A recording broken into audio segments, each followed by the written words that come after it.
Hello everyone, myself Umar Mulani, working as Assistant Professor in Computer Science and Engineering Department of Sharad Institute of Technology, College of Engineering, Yadda. As I am handling the blockchain subject for final year students in Computer Science and Engineering, today we'll discuss few more concepts regarding the blockchain in which we are going to discuss about permission model of blockchain. So what is permission model of blockchain is an additional blockchain security system as they maintain an access control layer to allow certain action to be performed only by certain identifiable participants. That means this is one kind of security mechanism provided in the blockchain network where the one of the layer from the blockchain which will allow certain users to enter into the blockchain, and that user should be identified himself whether he is the part of or whether he is the member of the blockchain network. So the control layer which will concern with certain rules, regulation or some kind of agreements. On that basis they will allow a particular user to enter into the blockchain network. As this is one of the blockchain which will differ from the public and the private blockchain, as we have discussed about what is public blockchain and the private blockchain. In concern with that, this is also one of the blockchain technology which will use to provide certain additional features or additional security to represent their users within the network. So this type of blockchain network is controlled by one of the layer which is run on the top of the blockchain, which governs the action performed by the allowed participants. That means uh, whenever any user is to be the part of the blockchain network, which will be identified by the control layer which runs on the top of the blockchain, and which will govern with the certain kinds of rules which will allow that particular user to part of the network. A permissioned blockchain is run by a member of consortium stakeholder opt in to form a blockchain network.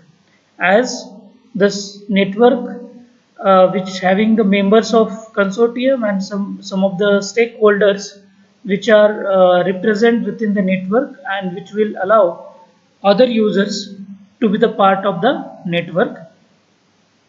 Only pre-approved entities can run the node that valid transaction blocks and execute smart contracts on the blockchain.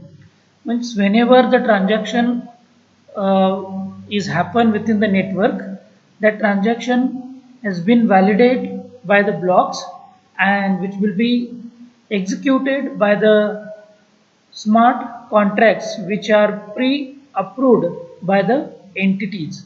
Means whenever the transaction happen in the network, the transaction should be approved from the members within that network.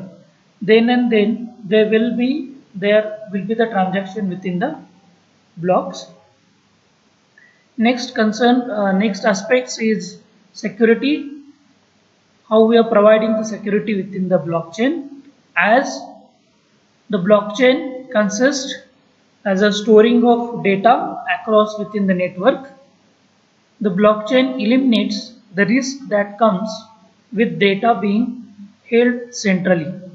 Generally, why this blockchain has been preferred, because the data which has been stored in the blockchain which will not stored centrally, as it is stored distributed among the data is distributed among the users within the network. So it will eliminate the risk which will having in the data has been stored within centrally. Its networks lacks centralized points of vulnerability that computer hacker can exploit. As if you store a data in a centralized format at a centralized point, then the hackers might hack that centralized data, and that may be spoil the data which is been stored within centralized. Blockchain offers encryption and validation as one of the security aspects of the blockchain, or one of the important aspects of the blockchain, is that it provides encryption for each and every interaction or transition or the data storage within the network, and whenever that transition is occurred, it will be verified and validated by the users or the members of that network. Everything that occur on the blockchain is encrypted, and it is possible to prove that data has not been altered. One of the great features from the blockchain we can find out here is that whenever the data has been stored within the blockchain, that data is stored with the encrypted format, and whenever we are going to be take that data from the network, or if you access the data from the network, it will provide possibilities of whether the data is altered or not, that we can easily check by using certain hash functions, and that hash function will be provided for every transaction, and that will be unique. If the alteration in the hash function is there, then one can easily understand the data has been altered and the data has been not correct. So that in a blockchain such kind of data alteration is not going to be occurred, and because of its distributed nature, you can check file signature across all the ledgers on all the nodes in the network and verify that they have not been changed. Along with the encryption, every transaction or the every data has been stored within the blockchain is signature stamp, or we may say that signature, or we may say that the stamp is presented on every ledgers of that nodes, so that we can verify whether that data has been changed or not. It may be difficult to achieve simultaneous security and privacy in conventional information system. You might seen about certain central servers, the data has been hacked by the users, number of users, and there might concern with the security and the privacy of the data.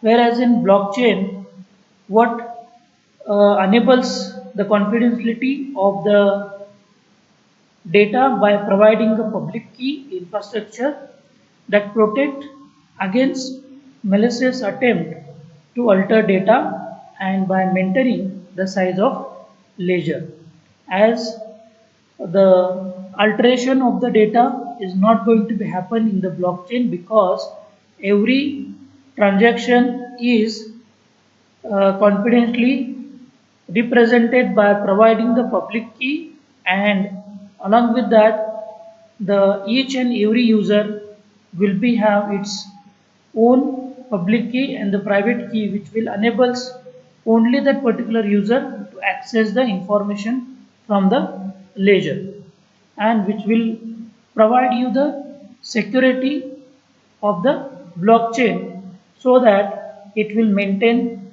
the legacy or confidentiality of the particular ledger. Next is, as we know that is the security of the blockchain is maintained by providing certain confidentiality and certain public key and private keys. In concern with that, whenever the transaction is happen within the blockchain, it will be provided with hash function. We'll call that this is as cryptographic hash function. Means whenever the transaction is happen with certain value, and that value is nothing but a hash value. So we'll discuss about what is hash function. Cryptographic hash function is a hash function that is suitable for use in cryptography. So cryptography is nothing but one kind of security mechanism provided to do the transaction within the blockchain. Hash functions are extremely useful and appear in almost all information security application, as this is one of the important aspects or the important use of the hash function is that it is providing with unique value. Because of that, all the information which is stored in the network will be provided with certain security mechanism.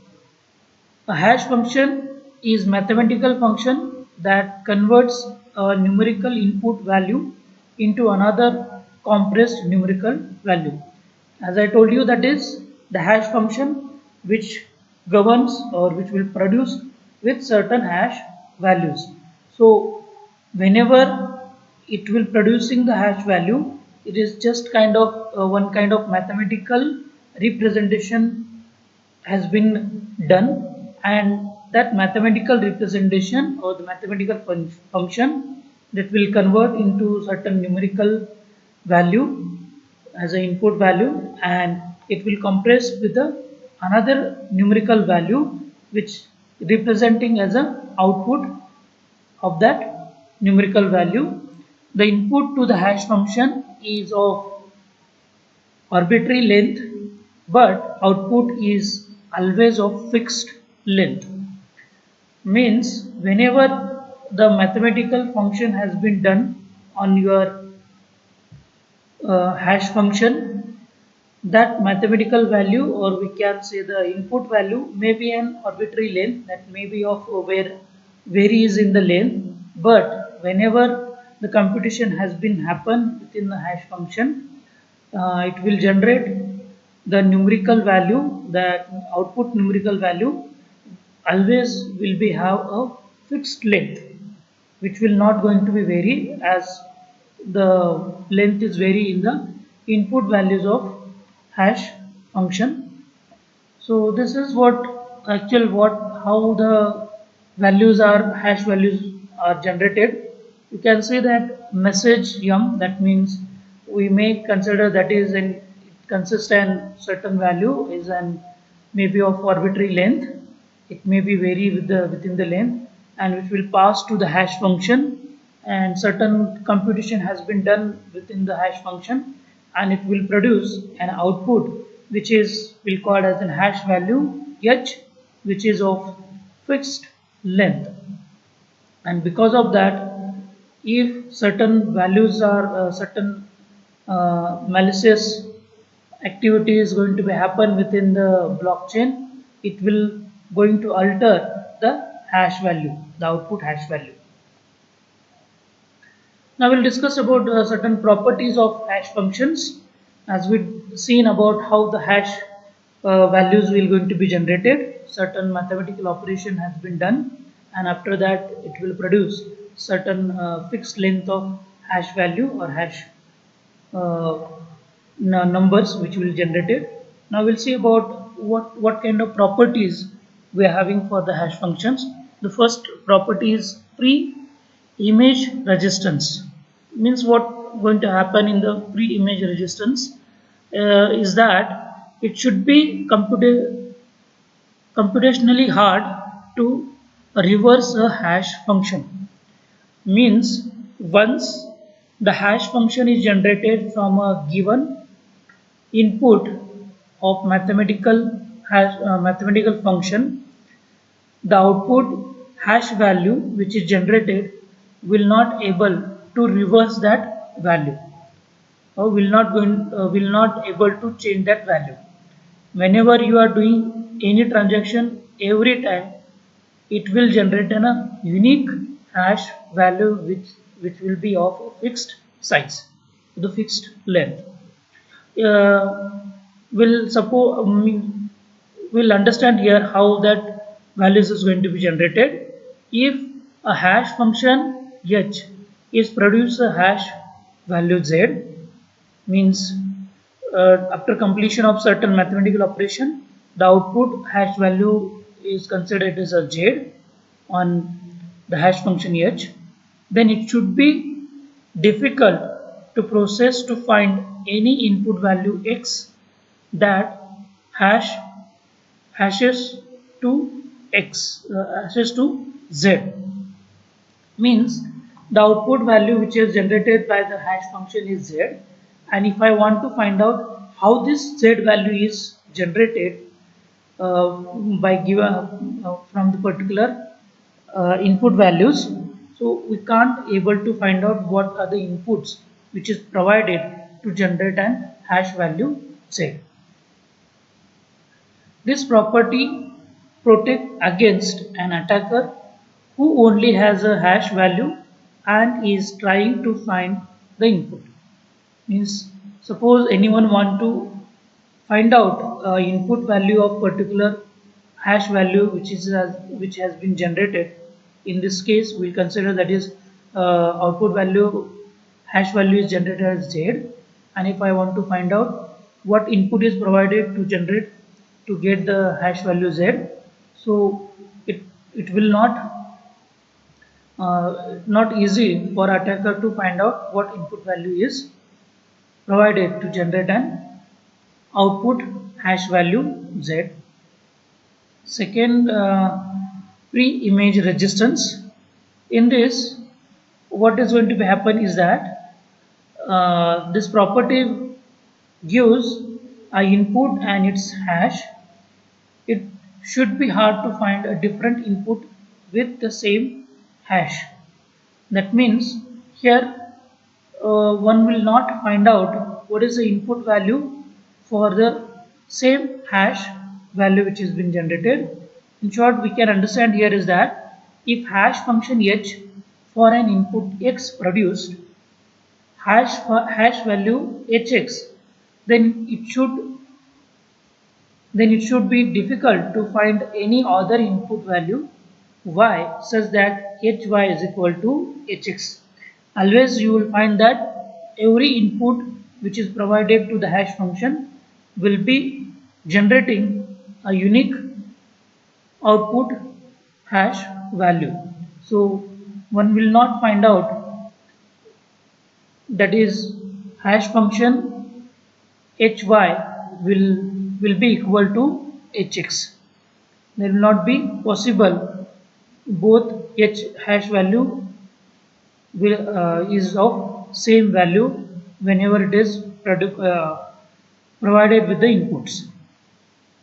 The properties of hash function protect against an attacker who has an input value and its hash and want to substitute different value as ligament value in place of original input. Here one should understand about the attacker who want to find out the input value of its hash, and he want to find out a substitute for the different values of ligamented values in the original input values. So it will not going to be possible for attacker to find out what value is given or what value is used to represent about certain hash values. Now another is collision resistance. This is one of the properties of hash function. So in this, one will find hard to find out two different inputs of any length that result in the same hash. This property is also referred to as a collision-free hash function. That means uh, if you find out two different input of the for the given length and they are generating the same hash value, it will not going to be possible because it it will not going to be produce the same values, hash values, once they are provided with the input values. So because of that we can say it will as an collision free hash functions. In other words, for a hash function h, it is hard to find any two different inputs x and y such that h of x is equal to h of y. Means here you will come across that the hash value which has been generated, you will not find that two values are going to be the same. Always you will find that the two values are going to be the different. Since hash function is compressing function which fixes hash length, it is possible for a hash function not to have a collision. As it is of fixed length, so there will not be have any possibilities of a collision within the two hash functions. This property of collision free only confirms that this collision should be hard to find. Obviously, as it is not going to be collides with each others, so it will be hard to find out the collision between the hash functions. This property makes it very difficult for hacker to find two input values with the same hash. That means the attacker will not going to be find out the same value which is provided between the two input values with the same hash functions. So these are the properties we can consider for the hash function, as it is of pre-resistance hash function and the second pre-resistant hash function and the collision resistance. These are the three properties which has been used to provide a security, or we may say that is unique hash function which will be generated for the given input values to the hash function. And the hash function is collision resistant, then it is a second pre resistance. That means if will not have any collision within the hash function or hash values, then we may say that is it is going to be a second pre image resistance. Okay, thank you.